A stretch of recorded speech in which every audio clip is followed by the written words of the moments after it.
Hi guys, आज हम आ चुके हैं अपने थर्ड लेक्चर पे of the chapter chemical reactions and equations.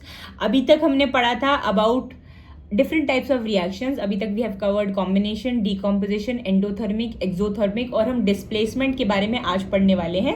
मैंने आपको बताया था पिछली क्लास में भी कि in order to understand displacement reactions better we need to memorise the reactivity series first, जो कि आपकी स्क्रीन पे अभी आपको दिख रही है। I hope you have memorised it already. तो अब आ जाते हैं हम डिस्प्लेसमेंट रिएक्शन में। सबसे पहले तो it is very important for us to note down कि डिस्प्लेसमेंट रिएक्शन एग्जैक्टली होते क्या है। तो डिस्प्लेसमेंट रिएक्शन का मतलब वो reactions, displacement reaction refers to the reaction in which a high reactivity metal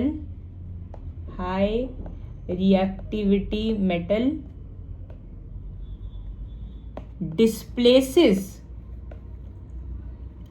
a low reactivity metal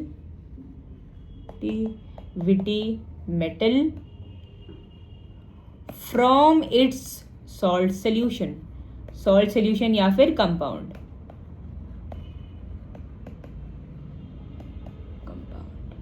okay, अब हम सीखते हैं एग्जाम्पल कि क्या होते हैं एग्जैक्टली डिस्प्लेसमेंट रिएक्शन। तो मान लो कि मैंने एक रिएक्शन लिया जहाँ पे मैंने लिया है जिंक एंड मैंने लिया है कोई भी एक और मेटल ले लेते हैं, Fe2O3 ले लेते हैं। चलो ठीक है, ये मैंने ले लिया। अब मैं बोलूं कि इसका क्या ये डिस्प्लेसमेंट रिएक्शन कर पाएंगे? तो अगर हम रिएक्टिविटी सीरीज देखें, रिएक्टिविटी सीरीज के अंदर ये है जिंक और ये है आयरन। चाहे एक ही प्लेस ऊपर है but zinc lies above iron, right? इसका मतलब zinc is more reactive than iron. तो अब मैंने क्या बताया था शुरुआत में, अगर कोई भी मेटल की ज्यादा रिएक्टिविटी है तो it would have the tendency to replace a low reactivity वाला metal from its own compound, जिसको हम सॉल्ट सोल्यूशन भी बोल सकते हैं। तो ये इसका कंपाउंड है। तो ये सोचेगा भाई मैं ज्यादा रिएक्टिविटी वाला हूं और मेरा ही घर नहीं है, मतलब मेरा ही कंपाउंड नहीं बना हुआ और ये लो रिएक्टिविटी वाला होके भी कंपाउंड बना के बैठा है। तो ये क्या करेगा, ये जिंक जाएगा और आयरन की जगह खुद को लगा लेगा। तो अब बेचारे आयरन का क्या होगा, ये आयरन रिमूव हो जाएगा। तो अब क्या होगा, जिंक और ऑक्सीजन कंबाइन होकर बना लेंगे जिंक ऑक्साइड और साथ में आयरन जो है रिमूव हो जाएगा। इसको ही बोलते हैं डिस्प्लेसमेंट रिएक्शन। ठीक है, तो यहां पे displacement reaction took place because zinc जो है ये ज्यादा रिएक्टिविटी वाला मेटल है और जो आयरन है ये इससे as compare to zinc low reactivity वाला मेटल है। ठीक है, अब जैसे मान लो मैं ऐसा कुछ ले लूं, Na2O प्लस कॉपर ले लूं। अब बताओ, अब अगर आप रिएक्टिविटी सीरीज देखोगे तो सोडियम तो बहुत ऊपर है, ये रहा सोडियम सेकंड पोजीशन पे, और कॉपर बहुत नीचे है, ये देखो लास्ट फोर्थ पोजीशन पे। तो copper is way lower than sodium with in the reactivity series. तो अब देयर इज नो वे कि कॉपर जो है ये सोडियम को हटा पाए। तो क्या होगा अब इस केस में, इस केस में कोई भी रिएक्शन नहीं होगा, क्योंकि अगर तो यहाँ पे हाई रिएक्टिविटी का मेटल होता तब ये जाकर के लो रिएक्टिविटी वाले मेटल को हटा लेता, बट यहाँ पे तो खुद ही लो रिएक्टिविटी का मेटल है। तो जैसा चीजें हैं वैसे ही रहेंगी, कोई भी चेंज नहीं आएगा इसके अंदर। ठीक है, आगे बढ़ जाते हैं। अब एक इंपॉर्टेंट रिएक्शन है, मतलब इनफैक्ट दो इंपॉर्टेंट रिएक्शन है आपके लेवल पे डिस्प्लेसमेंट के, जो आपको याद रखने हैं। सबसे पहला is iron sulphate plus copper. हाँ, अब बताओ इसके अंदर, हाँ ये बताओ क्या ये रिएक्शन हो पाएगा? We have iron sulphate and we have copper. क्या ये रिएक्शन हो सकता है? कॉपर जो है एज आई ऑलरेडी मेंशन ये लास्ट फोर्थ पोजीशन पे है और आयरन कहाँ पे है? ये थोड़ा ऊपर है, थोड़ा क्या काफी 3-4 प्लेसेस ऊपर है। तो आयरन क्या है, इससे ज्यादा रिएक्टिव है। तो क्या कॉपर आयरन को हटा पाएगा? नहीं हटा पाएगा। तो यहाँ पे भी कोई रिएक्शन नहीं होगा। बट अगर हम उल्टा कर लें, मतलब अगर हम लें कॉपर सल्फेट प्लस आयरन, तब क्या होगा? तो ये एक इंपॉर्टेंट आपके लिए एक एक्टिविटी भी है जो आपको पढ़नी है। तो बेसिकली एक बीकर लेते हैं, बीकर के अंदर कॉपर सल्फेट ले लेते हैं। ये मैंने आपको बताया था पिछले से पिछले लेक्चर में कि कॉपर सल्फेट जो होता है इसका कलर ब्लू होता है। तो ब्लू कलर का हम एक सोल्यूशन ले लेते हैं और इसके अंदर एक आयरन नेल को डिप कर देते हैं। आयरन नेल यानी कि Fe से बनी है और कॉपर सल्फेट यानी दिस। तो हम ना इनिशियली तो इसका कलर क्या है, ब्लू है। क्यों? क्योंकि कॉपर सल्फेट का कलर ब्लू होता है, बट लेटर ऑन हम क्या देखेंगे कि ये जो सोल्यूशन का कलर है ये पेल ग्रीन हो जाता है और जो आयरन का कलर है ये रेडिश ब्राउन हो जाता है। तो ये चीज को कैसे एक्सप्लेन करेंगे? तो बेसिकली होता क्या है, ये जो आयरन है यहाँ इस नेल का, ये सोल्यूशन के अंदर प्रेजेंट कॉपर सल्फेट जो है उसके कॉपर को रिमूव कर देता है। क्यों? क्योंकि कॉपर उससे कम रिएक्टिव है, तो ये बना लेता है फेरस सल्फेट। ये भी मैंने आपको बताया था, इसका भी नाम हमने फर्स्ट जब हम डीकॉम्पोजिशन रिएक्शन का फर्स्ट एग्जांपल पढ़ रहे थे which was ferrous sulphate .7H2O का डीकॉम्पोजिशन, तो मैंने बताया था कि ये ग्रीन कलर का होता है। तो now that ferrous sulphate has been formed, तो कौन सा कलर का सोल्यूशन हो जाएगा? ग्रीन कलर का। तो अब कॉपर कहाँ जाएगा? अब ये अगर ये फेरस सल्फेट बन गया, फेरस और सल्फेट कंबाइन करके, तो कॉपर तो निकल गया, तो कॉपर कहाँ जाएगा? कॉपर जो है इस आयरन नेल के ऊपर सेटल डाउन हो जाएगा। कॉपर जो है इस आयरन नेल को कोट कर लेगा और कॉपर का खुद का कलर क्या होता है? रेडिश ब्राउन कलर होता है। तो ये कॉपर जो है ये आयरन नेल के ऊपर अपने आप को डिपॉजिट कर लेगा। इसीलिए by the end of the reaction हमें दो प्रोमिनेंट चेंजेस दिखेंगे। एक कि ये जो सोल्यूशन है ये ग्रीन हो जाएगा due to the formation of ferrous sulphate, और ये जो नेल है ये रेडिश ब्राउन हो जाएगा due to the deposition of copper on its surface, right. तो ये एक इंपॉर्टेंट रिएक्शन है, ये याद रखिएगा प्लीज। इसके बाद अगर हम आगे बढ़े तो एक रिएक्शन और होता है जिसका नाम होता है थर्माइट रिएक्शन। ये आइडियली तो देखो ये इस चैप्टर में नहीं है अभी, बट ये जो रिएक्शन है ये आगे वाले चैप्टर्स में आएगी, तो इट इज़ बेटर कि हम इसको इसी टॉपिक के नीचे पढ़ लें ताकि आगे भी हमें थोड़ा समझने में आसानी हो, क्योंकि we'll have more context to it. तो थर्माइट रिएक्शन क्या होता है? बेसिकली हम Fe2O3 और एल्यूमिनियम का एक कॉम्पोजिशन लेते हैं, इनको रिएक्ट करवाते हैं, तो क्या बनता है? अब एल्यूमिनियम जो है वो आयरन से ज्यादा रिएक्टिव होता है, तो aluminium will displace iron from its own compound and will lead to the formation of Al2O3 plus Fe।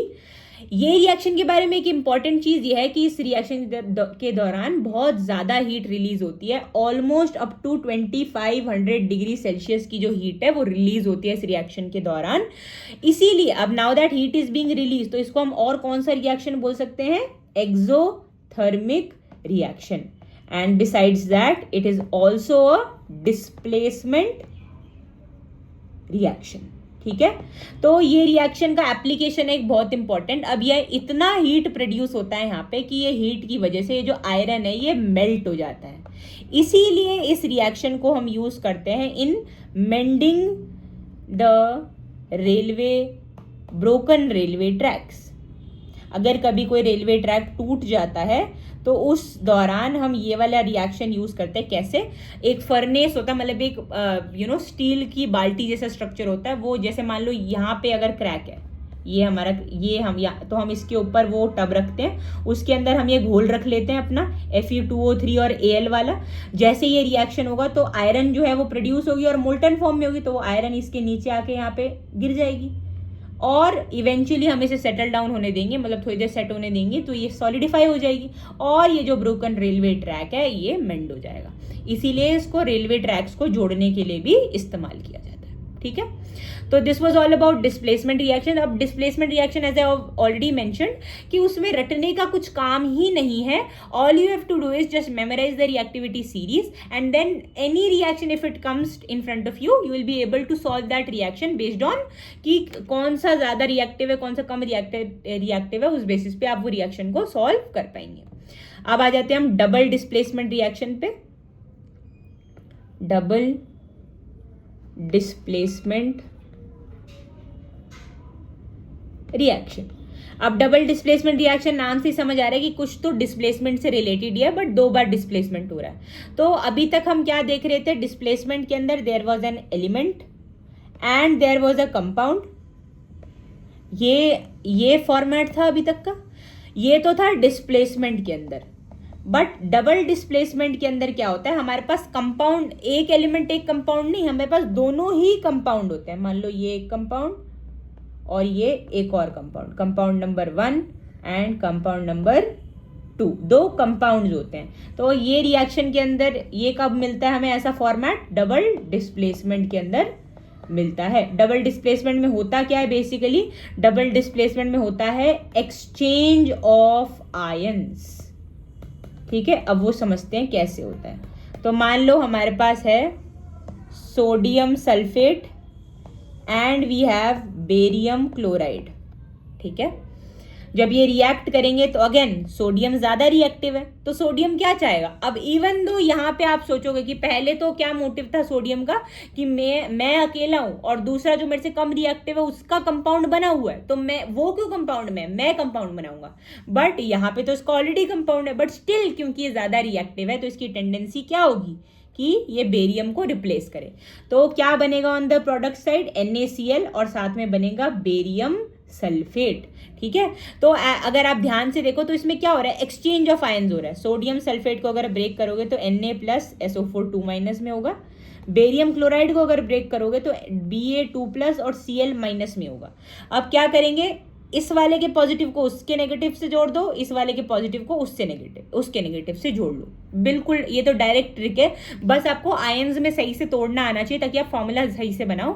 बस उसे आयंस में तोड़ो और आयंस को स्वैप कर दो। तो हमने स्वैप करा, एक्सचेंज कर दिया दोनों के आयंस को, और फाइनली हमारे पास प्रोडक्ट साइड में ये बन गया। इस रिएक्शन के बारे में एक इंपॉर्टेंट चीज ये है कि ये जो बेरियम सल्फेट है एक इनसोल्यूबल व्हाइट कलर का मास होता है, और ऐसी कोई भी चीज जो एक रिएक्शन के दौरान बनती है जो कि इनसोल्यूबल होती है, मतलब सॉल्वेंट में डिसॉल्व नहीं कर पाती, instead it settles down at the bottom of the tank, तो उसको हम क्या बोलते हैं, उसको हम बोलते हैं प्रेसिपिटेट। ठीक है, और कोई भी ऐसा रिएक्शन जिसके अंदर प्रेसिपिटेट का फॉर्मेशन होता है उसको हम बोलते हैं प्रेसिपिटेशन रिएक्शन।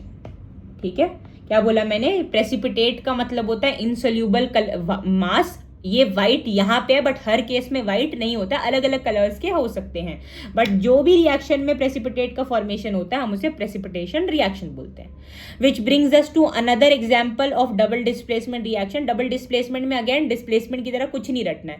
डिस्प्लेसमेंट में चलो इतना भी रटना था कि एटलीस्ट रिएक्टिविटी सीरीज मालूम हो, इसमें तो सिर्फ आयंस को स्वैप करना है हमको। एक और रिएक्शन है which is lead nitrate plus potassium iodide gives lead iodide plus potassium nitrate। इसके अंदर जो lead iodide है ये एक येलो कलर की PPT होती है। ये भी अगेन एक डबल डिस्प्लेसमेंट रिएक्शन भी है एंड एक प्रेसिपिटेशन रिएक्शन भी है। तो इसको ढंग से आप याद रख लेना, एटलीस्ट बस इतना याद रखना कि ये जो लेड आयोडाइड की पीपीटी होती है ये येलो कलर की एक पीपीटी होती है। ठीक है, इसका मतलब ये नहीं है कि हर डबल डिस्प्लेसमेंट रिएक्शन में प्रेसिपिटेट बनेगा ही बनेगा, बट जो आपके सिलेबस में जो एटलीस्ट आपको याद रखनी है उन दोनों में ही कोई ना कोई प्रेसिपिटेट बन रहा है, और प्रेसिपिटेट का जो कलर है वो याद रख लेना बहुत बढ़िया तरीके से। ठीक है, एक इंपॉर्टेंट चीज मैं और बताना चाहूंगी प्रेसिपिटेट से याद आया कि कैल्शियम कार्बोनेट जो होता है जिसे हम लाइमस्टोन या फिर मार्बल बोलते हैं, जो कैसे बनता था, calcium hydroxide plus carbon dioxide करके, तो ये भी एक वाइट कलर की पीपीटी के फॉर्म में ही बनता है विद इन अ रिएक्शन। ठीक है, अब आ जाते हैं हम लास्ट काइंड्स ऑफ रिएक्शन पे जिनको हम बोलते हैं रिडक्शन वर्सेस ऑक्सीडेशन। ठीक है, ऑक्सीडेशन।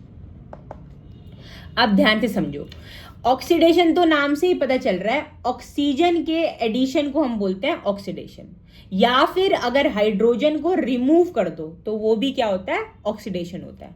और रिडक्शन क्या होता है, इसका एग्जैक्ट उल्टा, ऑक्सीजन को रिमूव कर दो या फिर हाइड्रोजन को ऐड कर दो, दोनों को ही हम क्या बोलेंगे, रिडक्शन है। फॉर एग्जाम्पल, रिडक्शन का क्या एग्जाम्पल होगा, जैसे मान लो मैंने लिया H2+S, तो हमने क्या किया, H2S बना लिया। तो इस रिएक्शन के अंदर जो सल्फर है उसके पास हाइड्रोजन जाके लग गया, मतलब सल्फर क्या हो गया, रिड्यूस हो गया, और रिड्यूस होके बना क्या, H2S बन गया। तो इस रिएक्शन के अंदर एक इंपॉर्टेंट चीज और है कि इस रिएक्शन के अंदर रिड्यूसिंग एजेंट कौन है। रिड्यूसिंग एजेंट का मतलब होता है जो रिड्यूस करवाता है। अब रिड्यूस दो तरीके से करवा सकता है, या तो हाइड्रोजन को ऐड करके या फिर ऑक्सीजन को हटा के। यहाँ पे हाइड्रोजन को ऐड करें तो हाइड्रोजन जो है ये रिड्यूसिंग एजेंट है इस केस में, क्योंकि इसी ने हाइड्रोजन को ऐड किया है ऑन सल्फर। ठीक है भाई, अब अगर हम बात करें ऑक्सीडेशन की, तो ऑक्सीडेशन की तो ऑलरेडी हम बहुत सारे रिएक्शन पढ़ गए, जैसे कॉपर प्लस ऑक्सीजन, ये हीट अब्जॉर्ब होती है इस रिएक्शन में, यानी कि एक एंडोथर्मिक रिएक्शन भी है। और क्या बनता है, कॉपर ऑक्साइड बनता है। एक इंपॉर्टेंट चीज, कॉपर ऑक्साइड जो होता है ये ब्लैक कलर का सॉलिड मास होता है, ये चीज को याद रख लेना, ठीक है। उसके अलावा तो इसके अंदर क्या हुआ है, ऑक्सीजन का एडिशन हुआ है, तो ये भी क्या है, ऑक्सीडेशन है। उसके अलावा अगर हम बात करें मान लो मैग्नीशियम प्लस ऑक्सीजन, तो क्या बना, मैग्नीशियम ऑक्साइड, तो ये भी क्या है, ऑक्सीडेशन है। ये तो हो गई सेपरेटली हमने पढ़ लिया रिडक्शन क्या होता है, ऑक्सीडेशन क्या होता है। रिड्यूसिंग एजेंट क्या होता है, जो रिड्यूस करवाता है। ऑक्सीडाइजिंग एजेंट क्या होता है, जो ऑक्सीडाइज करवाता है। अब हम पढ़ते हैं रिडॉक्स रिएक्शन, जो इन दोनों से ही ज्यादा इंपॉर्टेंट है, क्योंकि ज्यादातर आपके लेवल पे आपको रिडॉक्स रिएक्शन दी जाएंगी, ठीक है। अब रिडॉक्स रिएक्शन समझते हैं। जैसे मान लो मैंने यहाँ पे लिया है, wait let me take another example. मान लो मैंने यहाँ पे लिया है zinc oxide plus C gives zinc plus carbon monoxide, ये हमारा एक रिएक्शन है। अब इस रिएक्शन के अंदर अगर मान लो हमको आइडेंटिफाई करना है कि एग्जैक्टली हो क्या रहा है, तो इस रिएक्शन के अंदर अपन क्या करेंगे, पहले तो देखेंगे कि ऑक्सीजन रिमूव हो रहा है कहाँ पे, लग कहाँ पे रहा है। इनिशियली ये जिंक ऑक्साइड था, बट लेटर ऑन ये बन गया जिंक, तो यहां से क्या हुआ है, ऑक्सीजन का रिमूवल हुआ है। अगर ऑक्सीजन का रिमूवल हुआ है तो वो क्या है, एडिशन है तो ऑक्सीडेशन है। अगर रिमूवल है यानी कि ऑक्सीडेशन का उल्टा है, तो क्या है ये रिडक्शन है। इसका मतलब अगर पहला सवाल आपसे अगर कोई पूछे कि व्हाट हैज बीन रिड्यूस्ड, किसको रिड्यूस किया गया है, तो गलती से भी जिंक मत लिखना। क्यों, क्योंकि जिंक तो रिड्यूस होने के बाद, ऑक्सीजन रिमूवल के बाद बना है। रिड्यूस होना मतलब ऑक्सीजन किससे रिमूव हुआ है, तो इससे रिमूव हुआ है। तो जिंक ऑक्साइड क्या हुआ है, यहाँ पे रिड्यूस हुआ है। क्या ये बात क्लियर है।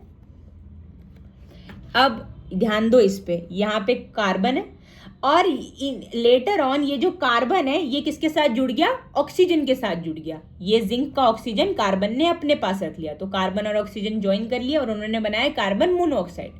तो कार्बन यहाँ पे क्या हुआ है, इनिशियली ये कार्बन था बट लेटर ऑन इसके पास एक ऑक्सीजन एटम आ गया, तो कार्बन हुआ है यहाँ पे ऑक्सीडाइज, तो यहाँ पे हुआ है ऑक्सीडेशन, क्योंकि क्या हुआ है, ऑक्सीजन का एडिशन हुआ है। तो अगर कोई पूछे what is the substance that has been oxidise, तो कार्बन जो है वो ऑक्सीडाइज्ड हुआ है। अनदर इंपॉर्टेंट क्वेश्चन, यहाँ पे रिड्यूसिंग एजेंट कौन है। मैंने अभी अभी बताया था रिड्यूसिंग एजेंट मतलब वो एजेंट या तो वो ऑक्सीजन को रिमूव करे या फिर हाइड्रोजन को ऐड करे, क्योंकि रिड्यूसिंग एजेंट मतलब रिड्यूस करवाएगा, और रिड्यूस दो तरीके से ही हो सकता है, या तो ऑक्सीजन को हटा दो या फिर हाइड्रोजन को जोड़ दो। कार्बन ने यहाँ पे अगर आप ध्यान से देखो तो इसका ऑक्सीजन अपने पास रख लिया, तो क्या बना है, कार्बन मोनोऑक्साइड। तो कार्बन ने खुद को ऑक्सीडाइज तो कर लिया बट जिंक का ऑक्सीजन इसने ले लिया, तो इसने जिंक ऑक्साइड को क्या करा, रिड्यूस करा। तो यहाँ पे जो कार्बन है it acts as a reducing agent. एक और तरीका to identify reducing agent is कि एक रिड्यूसिंग एजेंट हमेशा खुद को ऑक्सीडाइज करता है। क्यों, क्योंकि अगर उसे दूसरे का ऑक्सीजन हटाना है तो ऑब्वियस सी बात है वो ऑक्सीजन कहाँ जाएगा, वो खुद ले लेगा। तो अ reducing agent always oxidises itself. तो यहाँ पे कार्बन ने खुद को ऑक्सीडाइज किया है, तो यानी कि वो ही क्या है, रिड्यूसिंग एजेंट है। ऑल्सो इस फॉर्म ऑफ कार्बन को हम कोक भी बोलते हैं, और ये बहुत ही ज्यादा प्रोमिनेंटली यूज रिड्यूसिंग एजेंट है, और ये बहुत ज्यादा इफेक्टिव होता है फॉर मॉडरेटली रिएक्टिव एलिमेंट्स। अगर आप यहीं पे सोडियम ऑक्साइड ले लेते और एक्सपेक्ट करते कि कार्बन उसको रिड्यूस कर दे, तो वो नहीं हो पाता। क्यों, अच्छा एक इंपॉर्टेंट कॉन्सेप्ट यहाँ पे और भी, हमने अभी अभी पढ़ा था डिस्प्लेसमेंट रिएक्शन। डिस्प्लेसमेंट रिएक्शन में क्या होता है, एनी मेटल जो हायर रिएक्टिविटी का होता है वो लोअर रिएक्टिविटी मेटल को उसी के कंपाउंड से हटाता है। यहाँ पे जो कार्बन है ये जो है ये ज्यादा रिएक्टिव होता है as compare to zinc. Even though हमने रिएक्टिविटी सीरीज में इसको लिखा नहीं है, बट स्टिल ये एक फैक्ट है कि कार्बन जो है ये ज्यादा रिएक्टिव होता है एज कंपेयर टू जिंक। इसीलिए कार्बन जिंक को हटा के उसके कंपाउंड में खुद जाके बैठ जाता है। सो अगर हम ध्यान से देखें तो ये ना सिर्फ एक रिडॉक्स रिएक्शन है, बल्कि it is also a very good example of a displacement reaction, because here also carbon is replacing a low reactivity वाला metal from its own compound. ठीक है। और ऐसे टाइप के जो रिएक्शंस होते हैं इनको ही हम क्या बोलते हैं, रिडॉक्स रिएक्शंस बोलते हैं, जहां पे रिडक्शन भी हो रहा है और ऑक्सीडेशन भी हो रहा है। इंपॉर्टेंट चीज ये है कि आपको आइडेंटिफाई करना आना चाहिए कि क्या ऑक्सीडाइज हो रहा है और क्या रिड्यूस हो रहा है। जिसमें से ऑक्सीजन रिमूव हो रहा है या फिर जिसमें हाइड्रोजन ऐड हो रहा है वो रिड्यूस हो रहा होता है, और जिसमें ऑक्सीजन ऐड हो रहा होता है या फिर हाइड्रोजन रिमूव हो रहा होता है वो ऑक्सीडाइज हो रहा होता है। अगर आपको रिड्यूसिंग एजेंट को कभी आइडेंटिफाई करने के लिए पूछा जाए तो रिड्यूसिंग एजेंट खुद को हमेशा ऑक्सीडाइज करता है, क्योंकि उसका काम क्या होता है, दूसरे के ऑक्सीजन को हटाना या फिर दूसरे में हाइड्रोजन को चिपकाना। अगर यही हम ऑक्सीडाइजिंग एजेंट की बात करें तो अगेन सेम, अगर एक रिड्यूसिंग एजेंट खुद को ऑक्सीडाइज कर रहा है तो ऑक्सीडाइजिंग एजेंट क्या करेगा, खुद को रिड्यूस करेगा, है ना, खुद में हाइड्रोजन जोड़ लेगा ताकि सामने वाले का हाइड्रोजन वो रिमूव कर पाए। एक और एग्जांपल ले लेते हैं रिड्यूसिंग एजेंट रिडॉक्स रिएक्शन का, which is CH4 plus H plus O2 है, wait, O2 gives CO2 plus H2O, ठीक है। अगर इसमें आप ध्यान से देखो तो यहाँ पे कार्बन के पास हाइड्रोजन था और रिएक्टेंट साइड पे कार्बन के पास क्या आ गया है, ऑक्सीजन आ गया।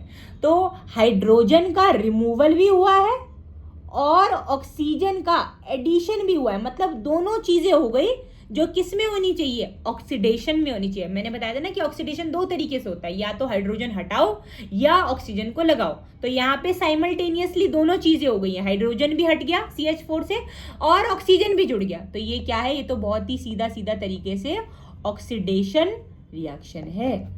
और अगर हम बात करें, यहाँ पे O2 था और वहां जाके उसके पास एक हाइड्रोजन जुड़ गया, तो ऑक्सीजन क्या हो गया है, रिड्यूस हो गया है due to the addition of hydrogen. तो यहाँ पे क्या हुआ है, रिडक्शन। तो इसीलिए इस रिएक्शन को भी हम रिडॉक्स रिएक्शन बोल सकते हैं। तो ऐसे ही आपको जो रिएक्शंस है उनको आइडेंटिफाई करना ढंग से आना चाहिए, सो दैट आप सारे के सारे क्वेश्चंस को सही तरीके से आंसर कर पाए, ठीक है। इसके अलावा भी आपको आपके बुक में और रिएक्शंस मिल जाएंगे। फॉर एग्जांपल एक रिएक्शन और है कि अगर हम कॉपर ऑक्साइड प्लस हाइड्रोजन ले लें तो ये बन जाएगा कॉपर प्लस वाटर। तो इस रिएक्शन में अगर आप देखो तो क्या हो रहा है, ये कॉपर ऑक्साइड था, इसमें से ऑक्सीजन रिमूव हुआ है तो ये क्या हुआ है, रिड्यूस हुआ है। और यहाँ ये इनिशियली हाइड्रोजन था, इसमें इस ऑक्सीजन ऐड हुआ है तो ये क्या हुआ है, ऑक्सीडाइज हुआ है। अब अगर अगेन आपसे कोई पूछ ले कि यहाँ पे रिड्यूसिंग एजेंट कौन है, तो क्या बोला था मैंने, जो ऑक्सीजन को खुद अपने साथ जोड़े, क्योंकि रिड्यूसिंग एजेंट खुद को ऑक्सीडाइज करता है। रिड्यूसिंग एजेंट यानी जो रिड्यूस करवा रहा है। तो हाइड्रोजन ने खुद के साथ ऑक्सीजन जोड़ लिया और क्या बन गया, वाटर बन गया। तो यहाँ पे हाइड्रोजन जो है वो क्या है, रिड्यूसिंग एजेंट है, ठीक है। और अगर उल्टा पूछे ऑक्सीडाइजिंग एजेंट क्या है, तो मैंने क्या बताया था, अगर रिड्यूसिंग एजेंट खुद को ऑक्सीडाइज कर रहा है तो ऑक्सीडाइजिंग एजेंट क्या कर रहा होगा, खुद को रिड्यूस कर रहा होगा, मतलब अपना ऑक्सीजन या तो रिमूव करवा रहा होगा या हाइड्रोजन को ऐड कर रहा होगा। अब यहाँ पे कॉपर ऑक्साइड जो है उसने अपना ऑक्सीजन रिमूव करवाया है ताकि वो हाइड्रोजन में ऐड हो जाए जाके। तो उसने क्या किया है, बेसिकली हाइड्रोजन को ऑक्सीडाइज करवाया by losing its own oxygen atom. तो यहाँ पे कॉपर ऑक्साइड जो है ये क्या है, ये एक ऑक्सीडाइजिंग एजेंट है। क्यों, क्योंकि ये खुद को रिड्यूस करे। ऑक्सीडाइजिंग एजेंट खुद को रिड्यूस करता है, रिड्यूसेस इटसेल्फ, और रिड्यूसिंग, तो जो ऑक्सीडाइजिंग एजेंट है वो खुद को रिड्यूस करता है और जो रिड्यूसिंग एजेंट है वो खुद को ऑक्सीडाइज करता है, ऑक्सीडाइजेस इटसेल्फ। तो this was all about reduction, oxidation and redox reaction. Lastly दो छोटे छोटे टाइप के रिएक्शन है इस चैप्टर में, which are corrosion and rancidity. Corrosion के अंदर बेसिकली क्या होता है, ये मेटल्स के अंदर होता है। कोरोजन जो होता है, it hampers the original properties of any metal. And when does corrosion happen, जब एक मेटल जो होता है ये कॉन्स्टेंटली एक्सपोज रहता है ऑक्सीजन एंड मॉइस्चर यानी कि वाटर से, तो जो मेटल है उसकी ओरिजिनल प्रॉपर्टीज हैम्पर हो जाती हैं, खराब होने लगता है, वीक पड़ जाता है एक मेटल, और इसी प्रोसेस को हम क्या बोलते हैं, कोरोजन बोलते हैं। अगर हम बात करें आयरन की तो उसके अंदर स्पेसिफिकली कोरोजन का एक स्पेसिफिक नाम है जिसको हम बोलते हैं रस्टिंग। इसका एक रिएक्शन है वो आप लोग याद रखिए, Fe plus XH2O gives Fe2O3 dot XH2O। इस रिएक्शन के अंदर हम बेसिकली क्या देख रहे हैं कि हमने आयरन लिया, और हाँ यहाँ पे ऑक्सीजन भी आएगा, क्योंकि आयरन जो होता है हमेशा दो कंडीशंस चाहिए होती है उसको रस्ट करने के लिए, ऑक्सीजन होना चाहिए और वाटर होना चाहिए। और यहाँ पे XH2O क्यों लगाया, क्योंकि हमें नहीं पता, अब डिपेंड करता है वो कितना मॉइस्चर है उस जगह पे।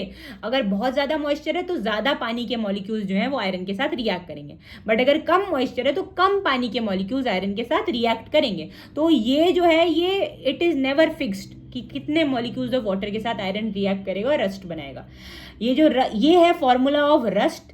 रस्ट क्या होता है, एक ब्राउन कलर का फ्लेकी सब्सटेंस होता है जो कि फॉर्म होता है व्हेन आयरन जो है वो ऑक्सीजन और मॉइस्चर के साथ रिएक्ट करता है। ऑक्सीजन के साथ रिएक्ट करके वो Fe2O3 बनाता है और साथ में X amount of water molecules attach रहते हैं। अब X क्यों लगा रहे हैं, क्योंकि जो amount of water molecules attached हैं आयरन के साथ वो वेरिएबल हो सकते हैं depending on the moisture that is present in a given area जहां पे भी आपने आयरन को रखा हुआ है। ठीक है, क्योंकि रस्टिंग के भी एक्सटेंट होता है, बहुत रस्टिंग हो सकती है, ठीक ठाक रस्टिंग हो सकती है। तो अगर बहुत ज़्यादा रस्टेड नहीं है इसका मतलब पानी के मॉलिक्यूल्स कम अटैच्ड है उसके साथ। ठीक है, उसके अलावा सिल्वर का भी कोरोजन होता है, बट हम उसे रस्टिंग नहीं बोलते। Rusting as I have already mention ये सिर्फ आयरन के कोरोजन के लिए नाम है। सिल्वर की जब रस्टिंग होता है तो एक सब्सटेंस बनता है जिसे बोलते हैं silver sulphide which is black in colour. और अगर कॉपर की बात करें तो जब कॉपर की रस्टिंग होती है तो तब बनता है copper carbonate which is green in colour. तो ये बस आप इतना याद रख लो कि कॉपर की रस्टिंग से क्या बनता है और उसका कलर क्या होता है। सिल्वर की रस्टिंग से सिल्वर सल्फाइड बनता है, वो ब्लैक कलर का होता है।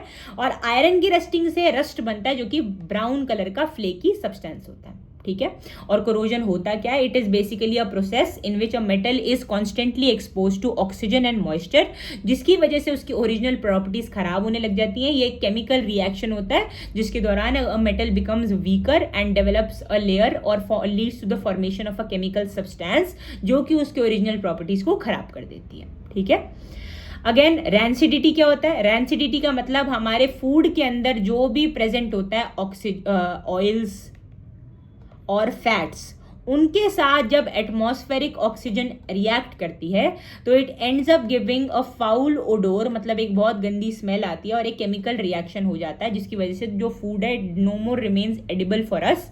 तो इस प्रोसेस को हम बोलते हैं रैंसिडिटी। रैंसिडिटी बेसिकली जब हम बोलते हैं ना कि ये चीज़ सिल गई है, अगर किसी चीज़ को बहुत देर तक, बिस्किट्स को बहुत देर तक बाहर रखो तो क्या हो जाता है, वो कम क्रंची हो जाते हैं, वो बिल्कुल ऐसे मतलब it does not remain in the its original format. वो क्यों होता है, बिकॉज ऑफ रैंसिडिटी, क्योंकि वो सिल जाता है due to reaction of the oils और fats present inside it with oxygen. तो इसकी वजह से एक फाउल ओडोर आता है। रैंसिडिटी को प्रिवेंट करने के लिए हम नाइट्रोजन गैस को पंप करते हैं। जैसे चिप्स के पैकेट के अंदर हम देखते हैं कि एक गैस भरी हुई होती है, दैट इज नाइट्रोजन गैस, जो कि ऑक्सीजन के साथ रिएक्ट नहीं करने देती है चिप्स को, जो क्योंकि चिप्स के अंदर भी ऑयल होता है, फैट्स होता है। तो in order to make sure कि वो बहुत आसानी से ऑक्सीडाइज ना हो, उसके अंदर नाइट्रोजन गैस डाली जाती है। उसके अलावा और क्या कर सकते हैं रैंसिडिटी के लिए, रैंसिडिटी प्रिवेंट करने के लिए आई मीन रेफ्रिजरेट कर सकते हैं।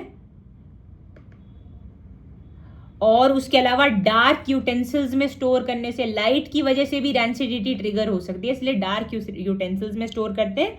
और एयर टाइट कंटेनर्स के अंदर हम रैंसिडिटी को प्रिवेंट करने के लिए चीज़ों को स्टोर करते हैं। तो this was all about all kinds of reactions in this particular chapter. Last lecture जो कि अगला लेक्चर होगा उसके अंदर हम बैलेंसिंग ऑफ रिएक्शंस कवर करेंगे। Till then bye bye.